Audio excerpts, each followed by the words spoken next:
Yes, great. Okay. Again, a very good afternoon to everyone. As I stated earlier, we're going to tackle about Philippine Eagle as well. So to start everything off, I'll first introduce you to my team again. We have JB Balbo as our poster maker. And as for our geography and editor man, we have Mark J. Lacandula. And as for our speaker, we have me, Ms. Agatha Mendoza, Kyle, Mark J. and Iron Payne. Ngayon. Again, I'll introduce you guys to the Philippine Eagle.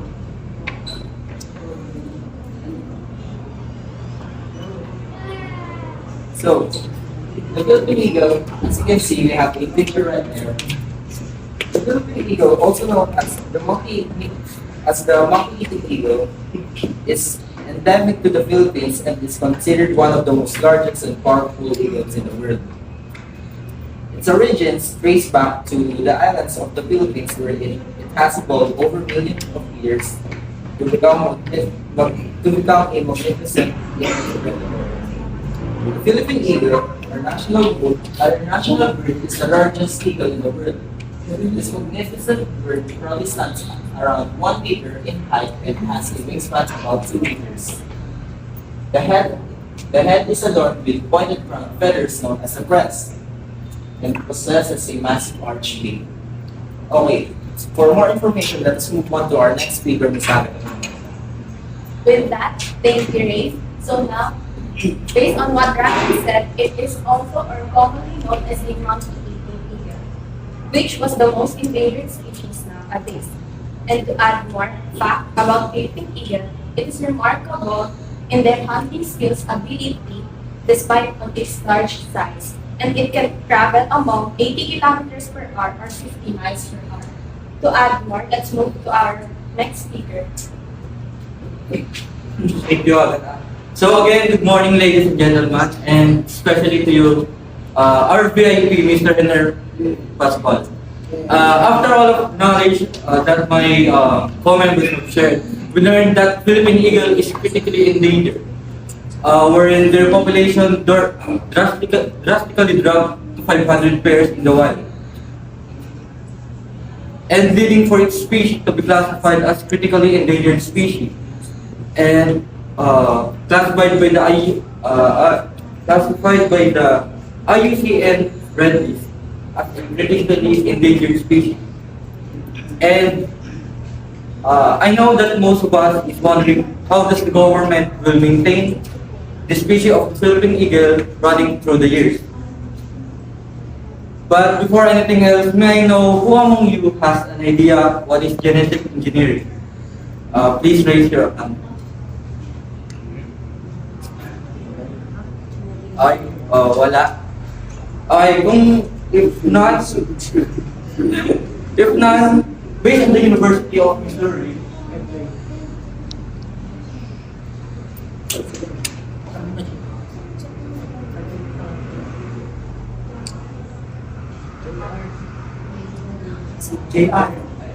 based on the University of Missouri, genetic engineering is a way of making animals more efficient in its environment. So let's say, can you step forward? By for example, I'm the endangered animal or species. So parehas kami tao. Pero ako, hindi ko kaya, yung immune system ko, hindi kayang labanan yung sakit. Let's say lagnat, for animals. But yung traits and genetics rin is kaya nila labanan yung lagnat. So, para mabuhay ako and mabigyan ng way ma-repopulate yung species ko, kukunin yung traits and DNA na kayang labanan ng sakit na lagnat kay Rain, papunta saan para mag-survive ako sa wild. Without migrating into another habitat. Thank you.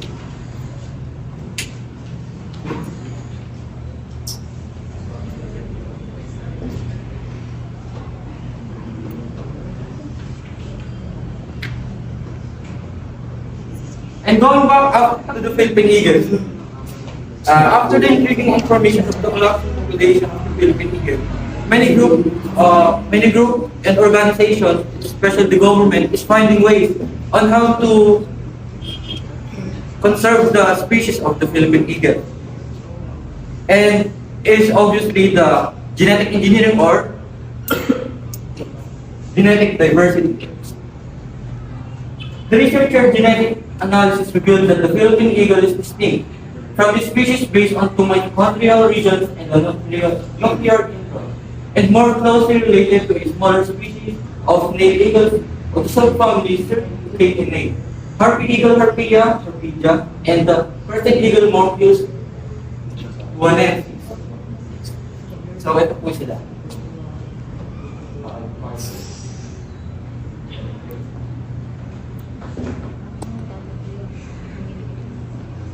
This genetic diversity aims to alter the Philippine eagle diet, the snake, and other land animals.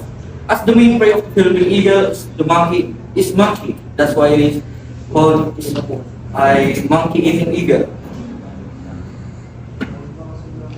And as the main prey of the eagle is mostly habitat fish like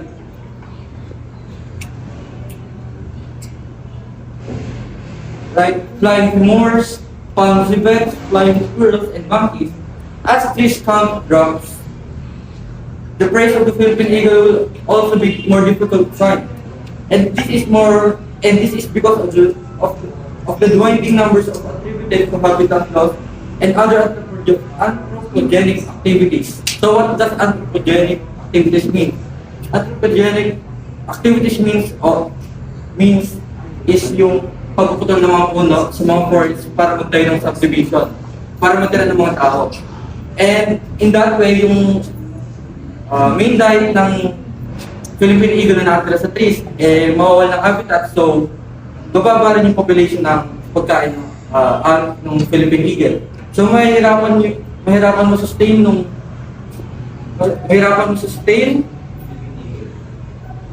Philippine eagle yung needs niya sa natural habitat niya na yun. So in order to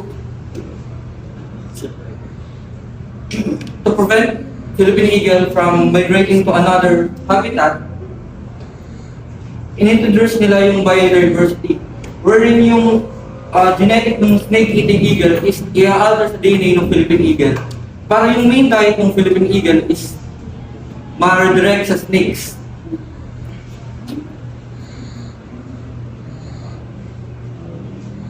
Alright, let's move on to our next speaker, Mr. Ray Hanalaya. Thank you, Ray. Thank you, Mike. Today, good afternoon, everyone. Today, we'll talk about extinction of the Philippine eagle. The Philippine eagle is exclusive to the Philippine inhabits, and it's reported mainly in Luzon, Leyte, Samar, and Mindoro Islands. Preferring dense, flora tropical, and mountain forests, it face threats from habitat loss and fragmentation. As a result, it's now found mainly in isolated forest areas.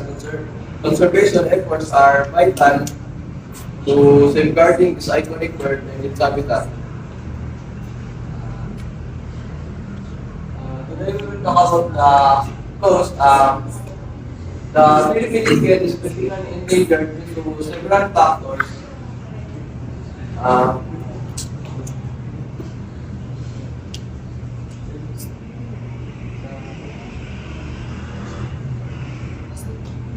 The Philippine eagle has been collected for zoos and private collector at high price.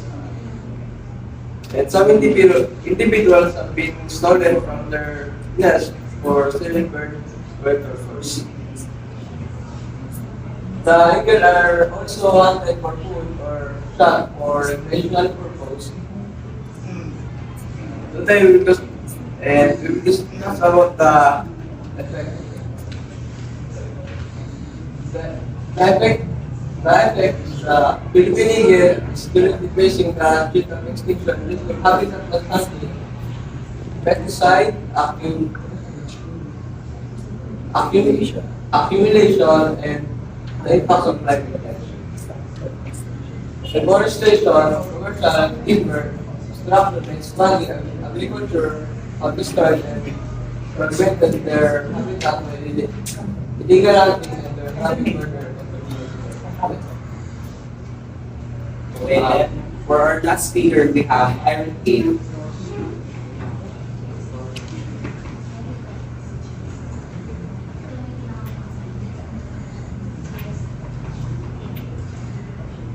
Good day, everyone. Thank you, Rayhan. The lifespan of a Philippine eagle is in the wild is estimated to be 30 to 60 years. However, due to various threats such as habitat loss, hunting, and illegal logging, many Philippine eagles do not reach their full lifespan in the wild.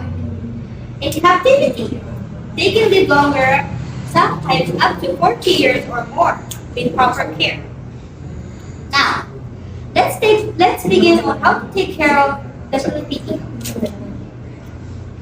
We have to take care of their nests that we're living in. Apart from basic body condition such as its weight, feather number, and its size.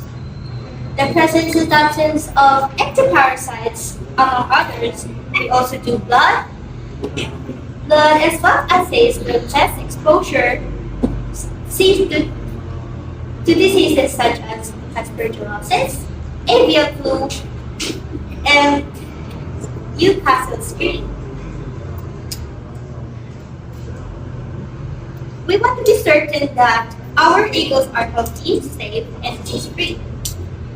With the common noises or human noises common around the facility, we want to know that despite these human disturbances, our birds are still doing amid the stresses present in the area. That is all for now. Thank you for coming and listening to our talk. I hope you learned something. Do you have any questions, clarifications, or concerns, everyone? Please raise your hand. Yes?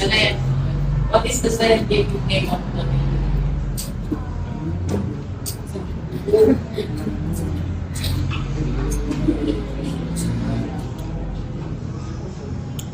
Anybody in the group can answer. Pitik po para Jeffrey po.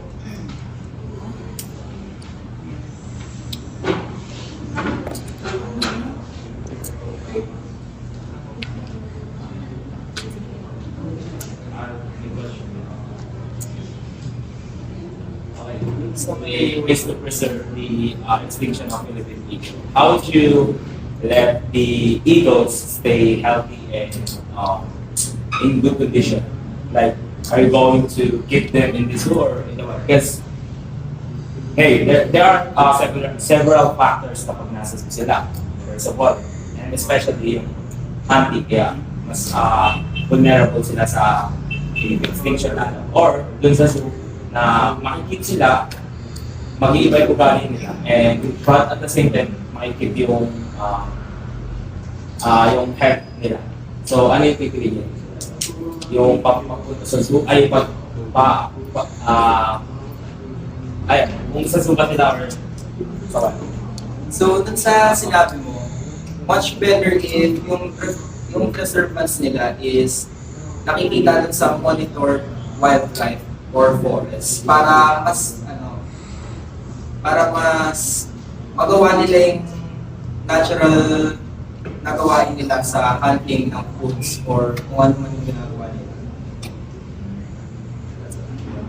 So, do you think that does make them feel happy? Or mas magiging ano ba sila doon? Mas tingin mo magiging safe sila dun sa environment na sinasabi mo na monitored?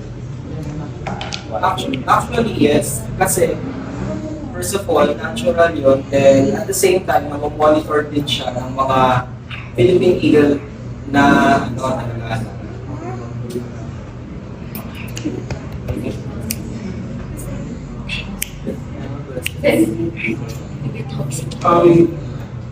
if we look about the Philippine eagle's stature, it is actually the national bird of the Philippines. And so, there are some zoos who are actually capturing and taking care of these animals. And as we know, it is but less than 1,000. We have figures that are 500, now 200. So, to be safe, we say it's less than 1,000. Now, other than being its cultural and social aspect, is there an economic aspect with regards to the Philippine eagle? Does it help in the economic growth of any community other than if it is being sold or not?